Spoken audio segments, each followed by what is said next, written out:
Hello again, everyone. You're listening to another episode of Executive Platform's Blueprint podcast series. My name is Geoff Micks. I'm Executive Platform's Head of Content and Research. My guest today is Chris Tamdjidi, one of the authors of The Resilient Culture: How Collective Resilience Leads to Business Success. It's a book put together by the senior leaders of Awaris, a Europe and Asia-based training and facilitation company that has worked with 250 businesses and 50,000 employees from organizations including Bosch, Audi, HSBC, Unilever, Hitachi, Deutsche Bahn, SNCF, L'Oreal, and Novartis, as well as members of parliament in the EU and the UK, among many others. Chris is one of the two joint managing directors of Awaris. The Resilient Culture is based on more than a decade of work discovering and refining the best methods to build resilience and mindfulness at the individual, team, and organization-wide levels. I'm so looking forward to this conversation. Chris, thank you so much for joining me today. Thank you, Geoff. It's a delight to meet you and be here. I want to start off with a little more about you. I think it takes a very specific kind of person to build a career that revolves around resilience and mindfulness, including all the education and research and hands-on work that goes into having real insight and expertise to offer. And then in 2012, you started a business that finds success in helping others, which eventually leads to your book. Can you tell us a little bit about yourself and how you came to start Awaris? Yeah, sure. So actually, I grew up in Asia. So I grew up in a very kind of international setting, working, my father was working out there. So, I think I was always very open, very interested, very curious. And I studied physics, and then I did an MBA in the States, and then I worked for 7 years for the Boston Consulting Group. So brought me to North America many times. So I think that there was a, kind of a very scientific, very kind of logical, analytical interest there. And then I stepped out, and for 7 years, I ran a network of mindfulness centers, 70 mindfulness centers. I was running that. So, I think that was a real time of interest in inner development. How do we function? How does our mind function? And then it was just natural to bring those two together. And so, we founded, Liane and myself, my co-founder, we founded, Awaris as a way of really bringing together some of these inner insights. How do humans function? The science of the mind, human flourishing, and the realities, sometimes very hard realities of business existence. So that was, I think, the journey, and I think that continues to inform me in many ways.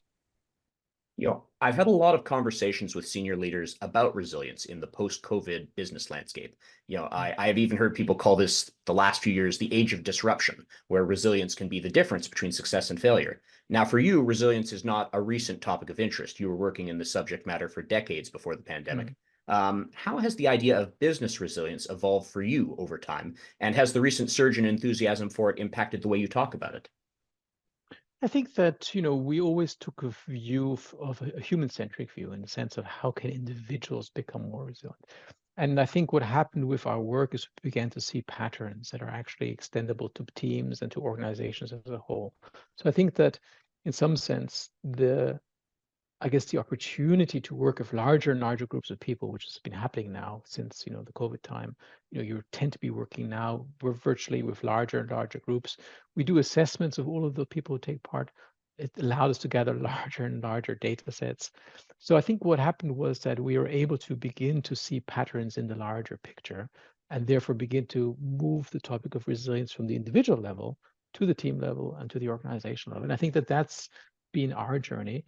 I think in terms of companies themselves, I think companies have been talking a lot about resilience, partly on a systems level and partly on a human level. And I don't really think that they've actually been very systematic about the human side of it. And I think that that's a big gap. So I don't think that that's developed as much as it could have in the last years.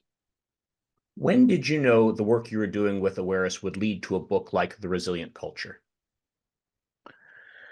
I think, having studied physics, having worked in Boston Consulting, you tend to look a lot at data. And I think what happened was three things, were coming together. We were seeing, more and more individual need and understanding at the individual level how, resilience can be cultivated. What are the causes? What are the drivers of resilience? And, I think then while we were looking at that, we also actually looked at existing resilience models, and I found them, again, I'm sorry to say this, but as a physicist, I found them not robust, not causally logically robust. And I think that kind of got under my as you say, got under my skin.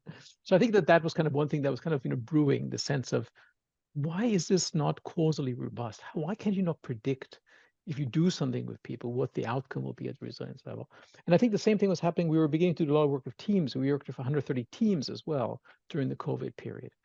Teams that were suddenly working in hybrid, and they had to figure out, okay, how can they now figure that out? And again, we tended to approach this in a very statistical manner to say, okay, what are the habits? What are the observable behaviors of teams that can contribute to kind of outcomes? Okay. And again, we began to see patterns there. And then I think the final thing was just on the one hand, on our side, seeing the patterns and seeing the causal data, beginning to understand what can shift that. And at the same time, seeing a need, seeing that there was actually a lot of question marks and a lot of investment. But I found that the investment that's being done by companies was very scattergun, very unsystematic. So I think that those are the things that kind of, brewed in us for a while, and began to say, hey, actually, I think we have something to say here. One of the things that really impressed me about your book is its structured approach, which, as you just said, like scattergun doesn't work, and also probably speaks to your background as a physicist. A lot of business books are put together around one or two very specific takeaways, and the authors seem to have a concern that they need to get to the point as fast as they can for fear of losing their readers' attention. I feel like your book has had the confidence to take its time and do things in a very careful and deliberate way that I found really persuasive. The resilient culture starts off with some myth busting, and then it talks about resiliency and mindfulness as a set of skills and competencies you can develop as an individual, as a team, and then as part of a large organization, all backed up with lots of real data and specifics. We're going to get into all of this in more detail, but can we start off by talking about why you decided to structure the book that way? And you did such a thorough job of walking through everything with supporting examples. Where did the idea to build it the way you did come from? Yeah, I think that there are a number of things that contributed. On the one hand, I think that there's just simply naivety, sorry to say, on my side. I don't read many business books because I also tend to look for things that have a lot of substance and a lot of, causal explanations. So I think that there was on my hand perhaps a naivety about that. But I think it's also a kind of a philosophical question. I think, overall, I think I trust people that they do want to understand things in a deeper level. And I think that there's this emerging question mark in the field. Actually, we've done a lot of investment in fields like well-being and resilience. Has it brought anything? Is it predictive? I think if you want to see it at the board table, you have to be able to predict, if this investment happens, this will go. So I think that there's been a maturation philosophically in the field. And then I think finally, my experience is it is complex. It's not so simple as 1, 2, 3, because it involves both humans and their complexity. It involves groups of humans and their interactions, and it involves interactions of, individuals and groups with systems. So of course, I do think it's complex. I don't think you do the topic justice if you just boil it down to, 3 simple things. And therefore, I think we felt we needed to take a step-by-step approach to build the basic understanding and then to take people on that journey. I did mention myth busting briefly in my last question. I'd like to expand on that now because quite a few of your ideas resonated with me. The book is clearly written by subject matter experts who have talked about resilience a lot. And some of the people you've been talking to probably are either looking for quick fixes or excuses for why resilience isn't really for them or wouldn't work in their organization. Without asking you to go through the whole chapter, what are some of the top of mind myths you want to highlight for people? I think the first one is the most dangerous and, I guess, disempowering myth, which is that resilience is around endurance, is about endurance. It comes a little bit from a kind of perhaps a macho view or a kind of an old-fashioned view. Kind of there's stress and you kind of got to tough it out, and, kind of get on with it. And I think that is, very wrong. Actually, that's what we show very clearly. Resilience is not about endurance. Okay? Resilience is really about the ability to shift your states, to navigate your internal landscape in response to what the outside world is asking of you. And we specifically speak about 4 zones that you have to be able to navigate. So I think that it's a very empowering shift from something about, you just got to freeze and endure or whatever, or fight and endure, to actually it's an active process. So I think that opens up a lot. It's very important kind of myth one has to bust. Another kind of very common myth is that, well, resilience is, either you have it or you don't. Some people just have it and some people don't. And I think we like to show, especially with our own personal stories, I struggled in life. There were times when I wasn't resilient. Same with, Liana, my co-author. So I think that that's important to realize. It is very trainable. You can really cultivate these skills. It's a skill-based thing, actually, and that's a kind of important shift. And I think, the third one, which is a very important one, is in the business world, it's the finger is easily pointed. Resilience is, yeah, the Gen Z or, kind of the millennials, they're not resilient. We used to be so much more resilient. Or the Gen Z or the millennials will point at the business leaders and say, yeah, you guys, I could be resilient, but the work environment you're creating is so difficult. So I think there's a lot of finger pointing, and it's somebody else's problem. And I think we again try to show, no, it's not about that. It's a shared issue, and it's a shared responsibility to develop it. So I think those are some of I haven't gone through all of them, but those are some of the most important ones that are very important to bust as myths, because I think they're very harmful. They stand in the way. Absolutely. Now you touched on it just a little bit. After we talk about myth busting, your book does talk about what you call the internal landscape. So the idea that resilience arises from physiological processes, which can be mapped. Can you walk us through some of that? And what was your intention with that chapter? Because after you've got this piece, you go in probably the more traditional people talking about resilience way. I feel like you established a very interesting foundation to build the rest of the book on. Yeah, so this is a very important thing. And I guess this goes back to both myself as a physicist, trying to always reduce things to first principles. And also we've done a lot of work with high performance athletes. So we work a lot with First Speed as a company, which we mentioned in the book. They do kind of, measurement for a lot of Olympic teams, a lot of the top American football teams and so on, okay? And essentially, if you boil it down, like, what are we talking about here? Do you see what I mean? And we have to look from the evolutionary point of view. Do you see? Why do we have an internal landscape? Why do we have different states? And essentially, one way, and I guess I was at BCG too long, is to make it a 2x2, and is to understand that actually one of the ways of mapping our internal state is by the degree of arousal of our nervous system. How aroused are we?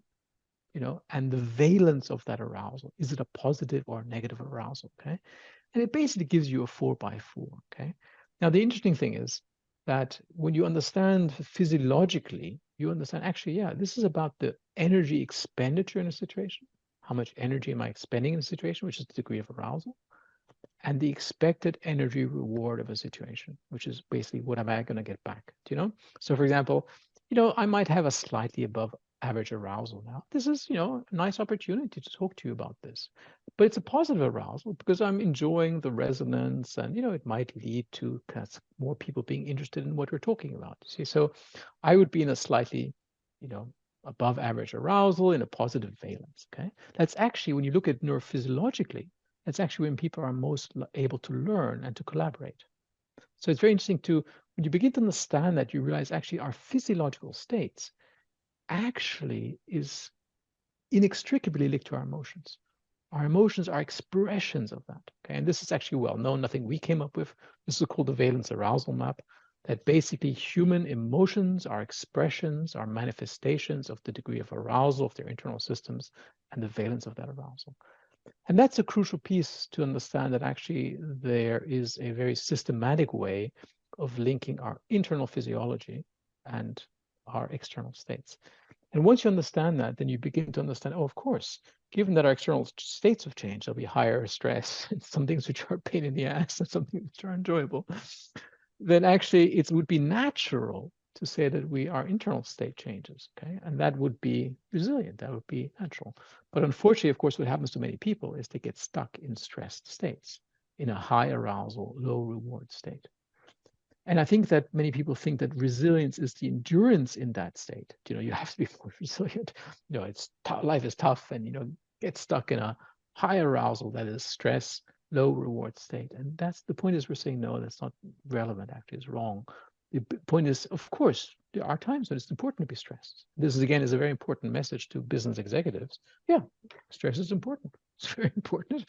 There are certain performance advantages of stress, focus advantages, and so on. But actually, it also leads to poor learning. leads to self-centered learning. It does not lead to good collaboration. Okay, so you need to have other modes of being, and kind of the understanding of actually, oh, moving around this landscape is actually the skill I need to cultivate. It was a crucial insight. And it's actually very, very robust because it means that you can measure things, and we measure together with first people's states. And you can also begin to predict how is somebody going to do depending on where they are in that landscape. So this was a very important, I think, key. And it's interesting, it's very robust because it begins to show up throughout the whole of actually work life. It's actually, when you think about it, it's actually something about organizations too. You could actually say organizations, you could map them too. What's the degree of energy expenditure they're expending on at the moment, and what's the expected reward? So do you see that actually, once you understand that as very basic principles, you can apply that to organizations, to teams, and so on. And that actually helps you to make this topic much more systematic and much more extendable. After that chapter, there are several great chapters about key resiliency skills, competencies, profiles, how mindfulness fits into the larger conversation of resilience, and how mindfulness needs to be part of the workplace. What all leading up to real applications of how to improve these qualities in ourselves. It's a lot of great information that builds one idea on top of the other.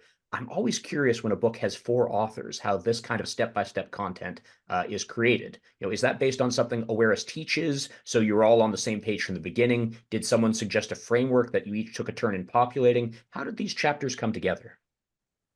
So I think, the approach came together basically because a number of us are mindfulness practitioners, okay? And many people, misunderstand mindfulness, oh, whatever, closing your eyes and whatever. Actually, it's not. It's really fundamentally learning to regulate your internal states. That's what you're doing when you sit and practice, working with your breath, working with your attention, working with body sensations, and so on. You're actually learning to regulate your internal physiological states. Okay. So essentially, what happens is you begin to open up a perception about aspects of life, which many people have very little perception for, and you begin to see the interconnections. So I think that all of us shared that deep understanding that emotional states are expressions of our physiological states. And actually, these things affect how we learn, how we perceive, how we collaborate. So these are things which are very kind of understood, you could say, in the theoretical world of science. But I think many people in the business world have low sensitivity to that because they don't have a high sensitivity to their internal states. So I think that that was something we shared.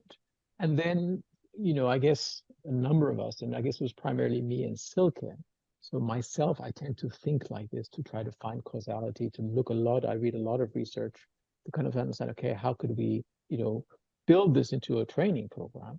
Because if it's causally effective, it's more likely to work for the participants. And Silke Rupre, she was our head of research. She was a very, very well-trained statistician and research director, right? And so, she took a lot of the raw data and came up with very, very interesting insights, which are very, very important. Understanding which skills, can be grouped into competencies. You mentioned the word competencies. We found these 12 skills. We found these competencies that have different function, that work on different stressors. We began to see the interconnection between competencies and their impact on different stressors. So I think that that was really hard work, data analytics, to understand that and to come up with these profiles. What are profiles of people, typical profiles, resilience profiles?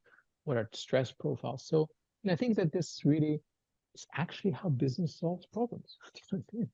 This just hasn't been done before, but fundamentally business, somebody who's in charge of a manufacturing line, you have a lot of people talking about manufacturing. I'm a great fan of manufacturing processes.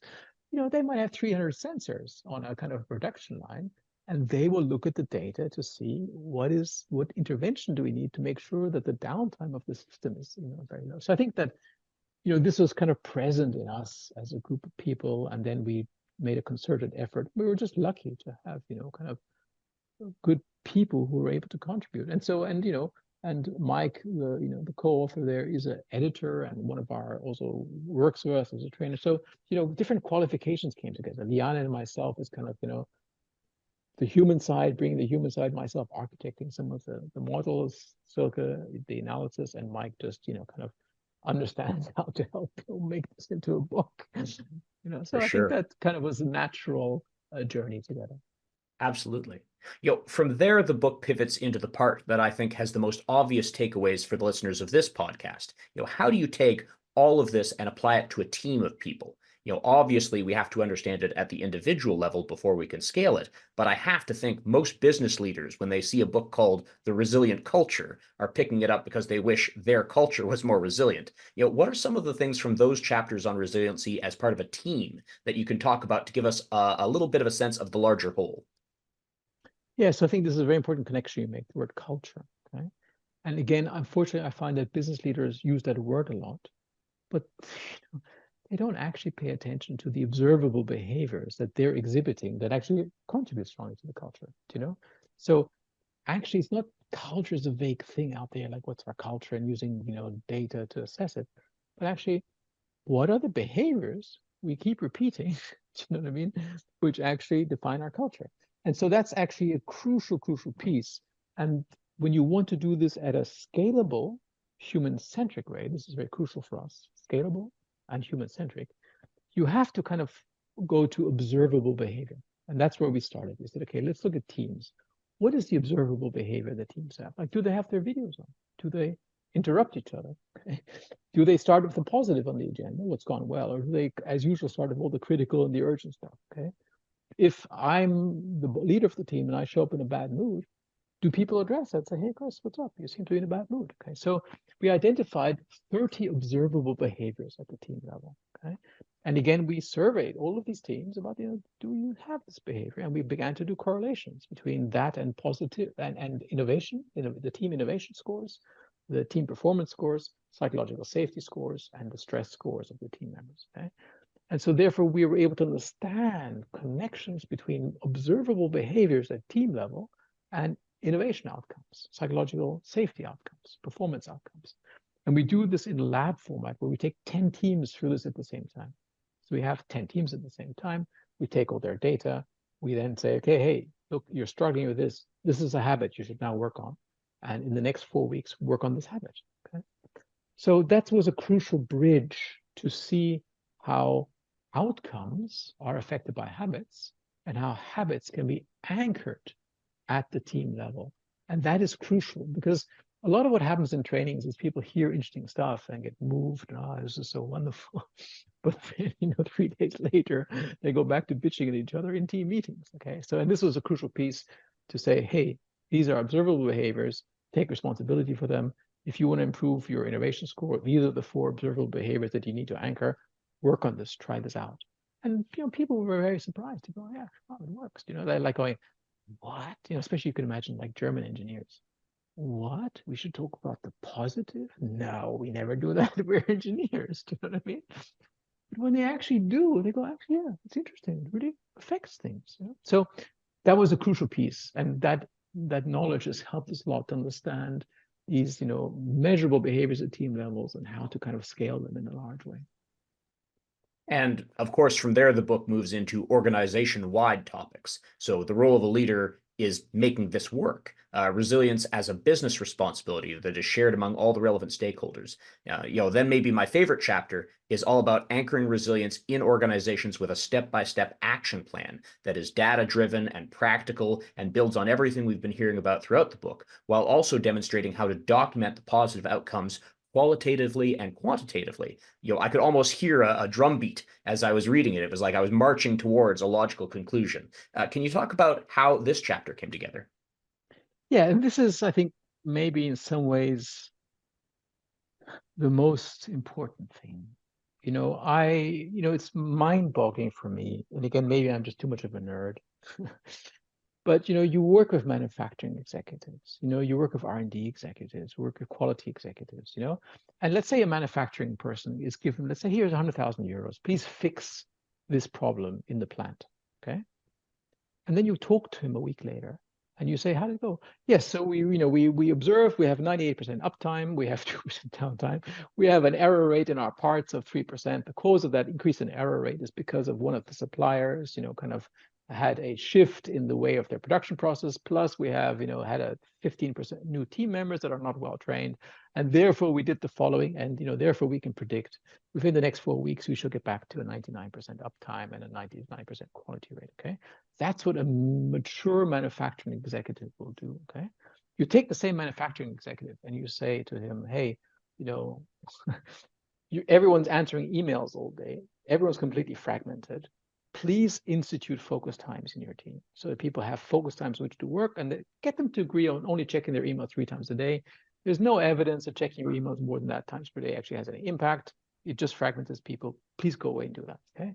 And you come back a week later or 2 weeks later and you say, and how was that? Yeah, we tried it. It didn't work.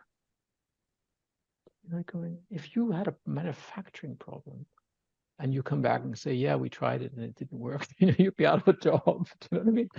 So there's a very strange dichotomy where very strong people who are used to causal analysis and breaking things down into observable habit-based behavior, that's implicitly what they're doing, just don't do that. And I think this is a crucial piece, that we learn to see that and go, actually, yeah, if you're finding that people are kind of burnt out because there's too much fragmentation, one of the things you can do is establish focus times, but you can't just announce them and then hope for the best.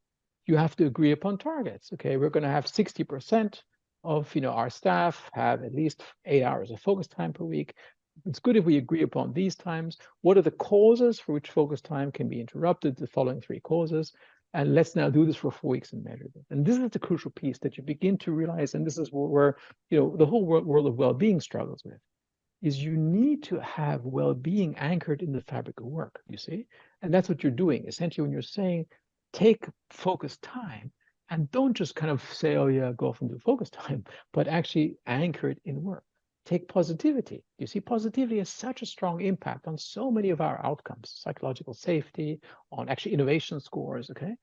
Well, then you need to make sure that on the agenda of your meeting, you start off with all the things that have gone well. Because, most people, manufacturing, R&D will start, these are the 16 things that are wrong, and we need to fill up the whole meeting just talking about things that have gone wrong. But actually, I worked, for example, for a lot of people in the semiconductor crisis, and I got them to say, stop, I know you're in a crisis, but please start your meeting by listing all the things you solved in the last week, And essentially, once they start doing that regularly as a habit, they realize, oh, yeah, you're right. We become more confident, we become more relaxed, because we realize, yeah, we have 3 urgent problems, but we've solved, 220 urgent problems in the last weeks. So, this is a crucial piece about actually, at a system-wide level, assessing what are the issues people are struggling with. If they're struggling with focus, or are they struggling with, kind of emotional lack of safety? Is this a high emotional burden job? Okay. If this is a high emotional burden job, then you need to have processes by which people can vent their emotions. Otherwise, you're just going to have suppression. So it's just really applying the same kind of causal thinking, but not leaving it up to chance, but saying, okay, if we have a high emotional burden job, then part of my job as a leader will be once a week to create a safe space for just emotional dialogue. And it's not a waste of time. It's very important because emotional burden is one of the highest contributors to burnout. Okay. So I think that this is a very important shift that many people just, for some reason, they go gaga. It's very logical. If you want to anchor these things, you have to kind of identify which habits you want to anchor, and then you have to anchor those habits in groups of 100 or 1,000 people, and you have to measure it. And that's what we do, where we take populations of 1,000 people. We like populations of 1,000 people. That's kind of the level where everyone in the leadership knows everyone in the organization still. That's just about the boundary. So there's a sense of mutual responsibility to each other. And then say, okay, let's assess this. And what are the habits that need to be anchored in these populations for them to be able to maintain their resilience, maintain their focus or their ability to relax or whatever else, okay? So just another example is, emails out of hours. The expectation of emails out of hours is one of the biggest contributors to people's unhappiness with work-life balance. There's some fantastic data from Microsoft on that. But actually, when you look at that, we had teams analyze their 2 months of emails out of hours. And they came back and we said, we found not a single email that could not be dealt with within 3 to 6 hours in the next working day. We didn't find a single one. We looked at 2 months of email data. And then everyone goes, yeah, you're right. Why do we look at emails out of hours? There's no business reason to do it. And if there is, agree upon another channel. And then, therefore, please, everyone, stop looking at your emails outside of, unless, of course, you're a father and you want to have dinner with your children and you leave the office early, and then fine. If you go ahead and do it, but please, nobody is expected to do it. There is no business reason for it. So these are very important things where you have to do the analysis. You have to develop the conviction, and you have to be nuanced in the announcement. You can't just say no emails outside of work hours, because then everyone goes, unlikely. But once you've done the analysis, once you've distinguished the causes, then actually people go, yeah, this is helpful for me. You're right. I don't like doing emails out of hours. I now have absolution. I don't need to do them. For me, I like doing emails outside of hours. I can do them, but I know that I'm not going to expect a response. Okay. It makes a massive impact on people's perceived stress levels. Okay. So this is, very important, is to take the analysis to this level and to get people to do this and anchor this at the organization. The book ends with an epilogue that is a summary of everything that has come before, structured like a letter to the reader, where you go to make your pitch for why all of this matters and can be demonstrated to work. Why did you choose to conclude things that way? I think that, fundamentally, the way I see it is, it's kind of, we're a little bit in a dream, in a daze, Everyone's talking about human-centric organizations, but they're so unsystematic about it. They're so analytical about it. They don't have an overarching view about how to do this. So I think we wanted to just take a step back and say, hey, there's something going wrong here, actually. And it's a meta issue that once you see things differently, is actually not that complex to deal with. Because I think one of the key things we say in the book, which I haven't talked so much about, is that actually we recommend moving away from thinking too much about well-being. Okay. It's not so helpful to some degree. It's a nuanced argument, but essentially we recommend thinking about resilience skills. And actually organizations do that well. They do skill development quite systematically and well. And essentially we're summarizing, say, look, think about it this way. Think about it as skill development. These are crucial skills. Resilience skills are crucial skills. They are developable. They can be developed at the individual level. But above all, they need organizational support. And you, dear leader, you need to take responsibility for it, just as you take responsibility for overarching skill development in your organization. Okay. So I think that was important for us, this kind of, hey, look at it differently. Because actually, when you look at it differently, it's not so difficult. It's actually back to things that you already do quite successfully, but you never thought about this problem in this way. Okay? So that was our intention, and hopefully that arrives and works. Well, it certainly did for me. We've covered a lot of ground in this conversation. If there were a couple of key points about the resilient culture you wanted people to think about further while they're waiting to read it, what would you want to highlight for them? I think, a very important thing is that you cannot talk about resilience if you do not take the human being seriously. Okay. I think that a lot of organizations do a lot of work on systems resilience and architecture resilience, which is very important. That's really important. We know that, and I don't want to kind of discredit that. But at the same time, a human's ability or population of 1,000 or 10,000 or 50,000 people. And we do that. As you said at the beginning, we are responsible. We have a contract holder for the European institutions, all the European institutions of the European, kind of union for resilience. So we work with large populations. Essentially, I think when you are responsible for a large group of people, you have to pay attention to the human side of their resilience. You can't just kind of think about systems and at the same time bombard people with 1 million emails, and expect your organization to be resilient if the people are kind of hanging in the ropes, and the systems are. So I think that that's a very important piece, is to, one, people to really take the human-centric side seriously. And then I think the second thing, maybe as a kind of takeaways for people themselves, if they want to think about themselves, is what makes me resilient? Okay, I find that a lot of business leaders will say, "Oh, I don't know. I just happen to be tough. I guess I'm a bad example." Do you know what I mean? And when you probe them, you find they are doing a whole bunch of stuff. Actually, they really rigorously go to exercise 3 times a week. They always might make dinners with their family, maybe 5 times a week. They might work after that, but they do that. They, they make sure that they always have a day off. Do you know what I mean?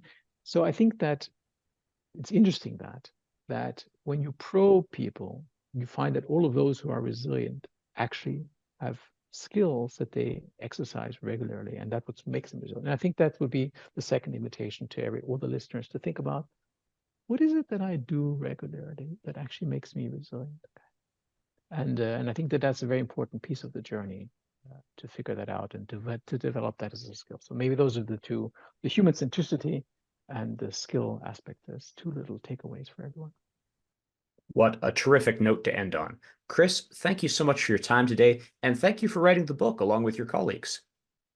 We enjoyed it a lot, and thank you very much, Geoff, for taking the time. And I do want to say, Geoff, I'd said this to you, in our lead up to this conversation, I appreciate the care you've taken with looking at the book and posing the questions. And I listened to some of your other interviews and podcasts. So you really have a mind which likes to understand and get into things in a good way. I think that's really helpful. So thank you very much for taking the time and structuring your podcast in this way. Yeah, Chris, I've done something like 250 of these for this podcast channel. I don't know that anyone has ever actually said that to me before. Thank you so much. That means a lot. My pleasure. Thank you very much. Once again, everyone, the book is The Resilient Culture, How Collective Resilience Leads to Business Success. It's one of the latest releases from Kogan Page, a publisher I hope I will get to collaborate with again soon. In the meantime, you've been listening to another episode of Executive Platform's Blueprint Podcast. I've been Geoff Micks. Let's do it again soon.